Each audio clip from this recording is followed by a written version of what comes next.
Eesti Puuetega Inimeste Koja jaoks on kõige olulisem, et inimesi mõjutavad otsused sünniks koos nendega ja muudaks ka elu reaalselt paremaks ning lahendaks kiiresti pakilised probleemid. Kohaliku omavalitsuse sotsiaalteenused saaks ühtlaselt osutatud üle Eesti, olenemata sellest, siis millisest 79 omavalitsusest puudega inimene elab, et nende abivajadust hinnatakse ühtlaselt ja nad saaks siis vastavalt sellele vajadusele ka sobilikku abi. Üks kindlasti oluline asi on, mis tuleks riigi poolt välja töötada ja pakkuda, olekski selline abivajaduse hindamise tööriist või metoodika, mida saaks siis omavalitsused üle Eesti kasutusele võtta, et siis selle tulemuste põhjal inimesi ühetaoliselt abistada.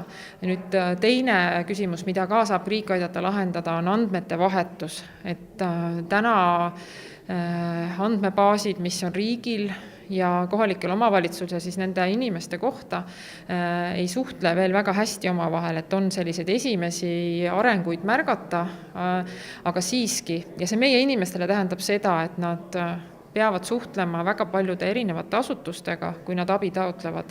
Väga palju taotlusi täitma uuesti algusest peale tegelikult andmetega, mis ühel või teisel poolel on juba kusagil andmebaasis olemas. Et see kindlasti lihtsustaks meie inimeste abi saamist ja see tegelikult lihtsustaks ka kohaliku omavalitsuse sotsiaaltöötajate tööd.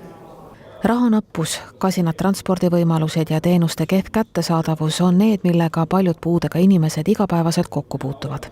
Inimesed ei jõua ise teenuse eest maksta ja kui ta on puudega inimene, siis tal on võimalik saada riigilt toetust, aga selleks ta peab tegema rehabilitatsiooniplaani ja järjekordades seisma ja see võtab väga palju aega. Ja endal tal vahendid puuduvad selleks, et saada kohe teenusele.